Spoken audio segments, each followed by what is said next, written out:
All right, we're back. We're about to round up Job, last 5 chapters. We left off with Elihu kind of cooking Job and saying exactly what I've been thinking this whole time and saying stuff like, if you're so smart, give us a lesson on how to address God. And do you think I'm dumb enough to challenge God? Like, that's kind of, like, Elihu's just kind of calling, I don't even know how to pronounce it. But so chapter 38, we're starting off, God confronts Job. So God comes down from the eye of a violent storm, from like a hurricane, from the eye of a hurricane, right? And this is what he says to Job. Why do you confuse the issue? Why do you talk without knowing what you're talking about? Pull yourself together, Job. Up on your feet, Dad. Up on your feet, stand tall. Bro, like, this is crazy, dude. Imagine you're just like yelling at God for like however long and you're just like, cursing him.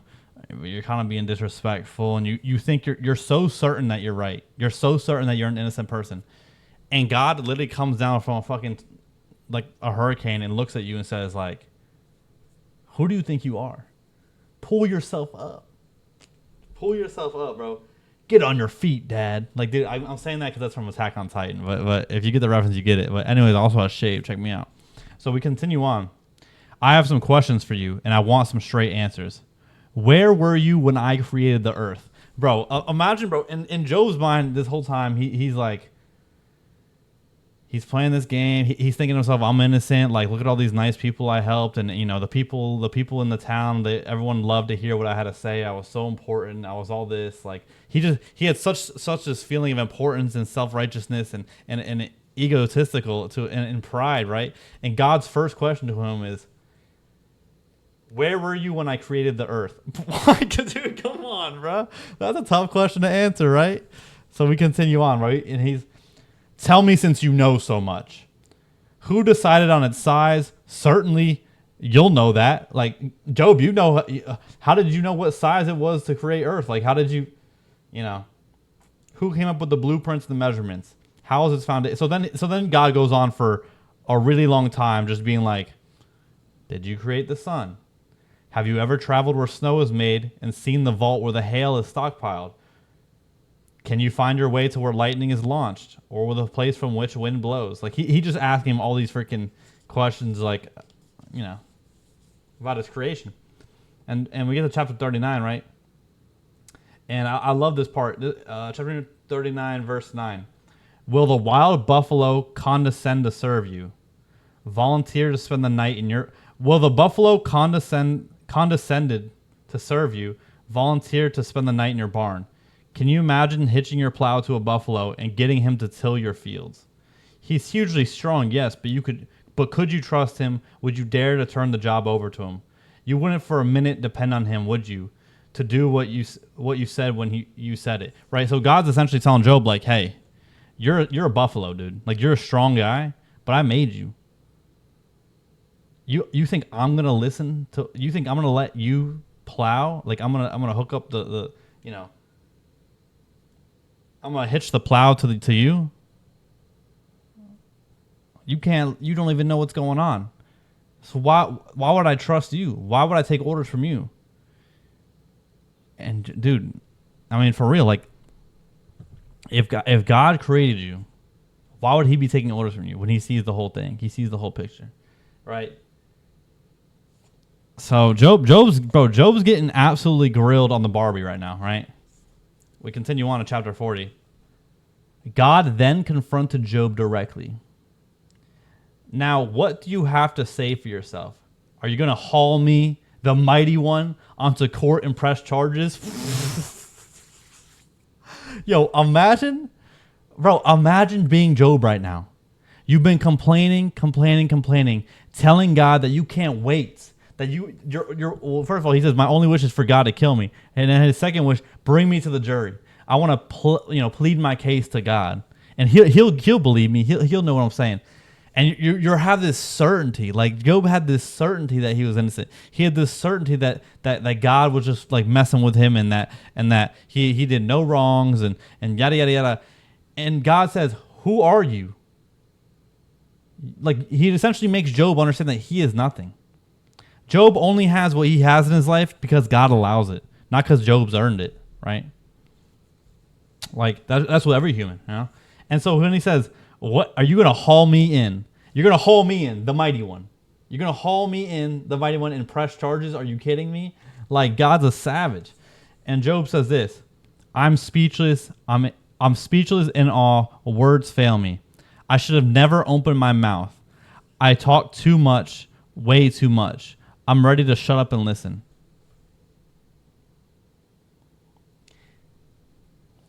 So Bildad, Eliphaz, all these friends talk to Job. Elihu's the only one that told him the truth. But still, Job wouldn't back down. He finally backed down. He backs down when he really understands how much of a rotten, spoiled child he was being. And he says, I'm speechless. I should have never opened my mouth. Right? But here's the thing.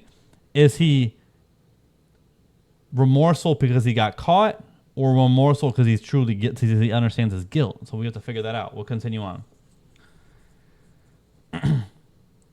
Again, then God continues. God has another set of questions. God addresses Job from the eye of the storm, and this is what he said: I have some more questions from you, and I want straight answers. Do you presume to tell me what I'm doing is wrong? Are you calling me a sinner so you can be a saint? Do you have an arm like my arm? Oh my God. God is saying, Job, you made me the bad guy so that you would be the good guy. It was a misunderstanding of the power dynamic we're in right now, and the power dynamic of the world. It's a misunderstanding of life, right? You are not the good guy. Humans are not the good people. We will never be good, right? God's the good guy. And so he's like, bro, you're making yourself seem good so that it looks like I'm bad. Are you kidding me right now? Go ahead. Can you shout and thunder the way that I can? Go ahead, show your stuff. Let's see what you're made of, what you can do. Unleash your rage.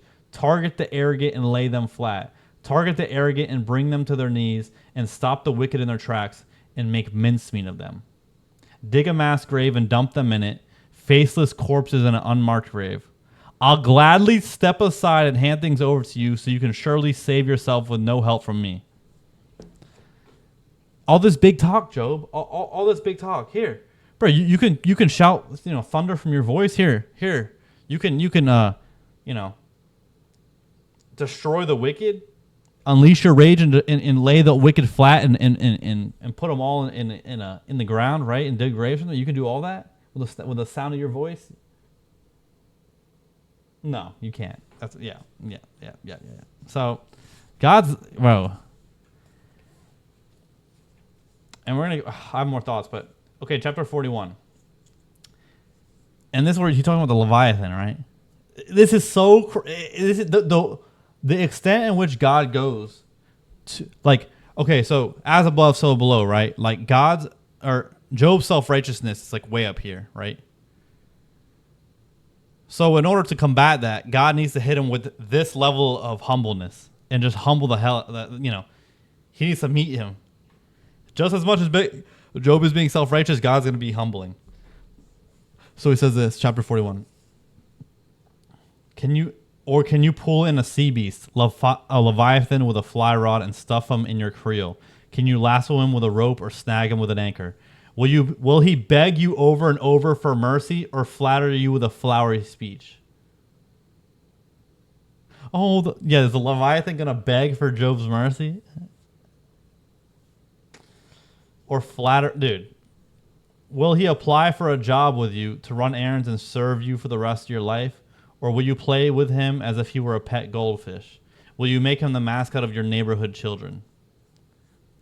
If you so much as lay a hand on him as in a Leviathan, if you so much as lay a hand on him, you won't live to tell the story. What hope would you have with such a creature? Why, one look at him would do you in. If you can't hold your own against his glowering visage, how then do you expect to stand up to me? Who would confront me and get by it? I am in charge of all of this. I run this universe. Like, Job, you can't even handle the Leviathan. And the Leviathan's an all-powerful beast, right? He's enormous bulk, his beautiful shape. Who would even dream of piercing the tough skin or putting those jaws into bit and brittle? Right? Like, this amazing beast, this impenetrable beast. You think you're going to have him begging for, oh, Job, I'm so sorry. I'm so sorry. Really? You can't even get him. How are you going to get me? I run the universe. I made the Leviathan and the things that are stronger than Leviathan. Like, Job is getting wrapped up in a bow right now. He's getting cooked to the max. Finally, chapter 42. Finally, Job answers, I'm convinced you can do everything and anything. Nothing and no one can upset your plans. You asked, who is this muddying the water, ignorantly confusing the issue, second guessing my purpose? I admit it. I admit it. I admit it. I admit it. I was the one. I babbled on about things far beyond me. I made small talk about wonders way over my head. You told me, listen and let me do the talking. Let me ask the questions. You give the answers. I admit I once lived by... I admit it. I once lived by rumors of you, and now I have it all firsthand from my own eyes and ears. I'm sorry. Forgive me. I will never do it again. I'll never again live on the crusts of hearsay, crumbs of rumor. So there we have it. Chapter 42. It took Job, for Job to truly repent and understand that he is not innocent. It didn't take him having boils all over his body. It didn't take him having his children get killed. It didn't take him losing all of his livestock. It didn't take him having, laying naked and having all of his friends kind of try to convince him to do this. It didn't even take Elihu, who almost said the exact. Elihu almost foreshadowed what God was about to do to Job. It didn't do that. He didn't repent then either. It took for this man to repent. It took God literally showing himself in his face, and then going on about all the things that God does, and then and saying you can't even handle a Leviathan, right? It took all of this, and there's a lot more that obviously I didn't talk about, but all of this for Job to repent. Do you understand how insane that is? It took all of this for Job to realize he was wrong. Do you know? And for all of these people that I see talk about the book of Job on the internet, all I see, Job, he was kind of an innocent guy and bad things happened to him. He didn't deserve any of that. Da, da, da. What are you talking about? What are you talking about? It took dude, for a lot of people to repent, people have that idea of that they've done something wrong. You know what I mean? To repent. It took him to lose everything, plus more, and then have God see him and God cook him to his face. That's a lot. That's a lot of self-righteousness and ego that God had to overcome. God had a test, right? It's incredible how much it took for Job to repent. And you really got to think about that, right? Would it take all of us this much to repent? No, bro. No. People lose a lot, right? Rich people lose their money. They lose a lot. But do their children die? All this stuff happens to the prideful. Not to the extent it happened to Job, but it needed to happen to that extent to Job so he would repent, right? And so we continue on with finishing thoughts. And after God had finished addressing Job, he turned to Eliphaz the Temanite and said, I've had it with you and your two friends. I'm fed up. You haven't been honest either with me or about me, not the way my friend Job has. So here's what you must do. Take 7 bulls and 7 rams and go to my friend Job. Sacrifice a burnt offering on your behalf. My friend Job will pray for you and I will accept his prayer. He will ask me not to treat you as you deserve for talking nonsense about me and for not being honest with me as he has. And they did it, right?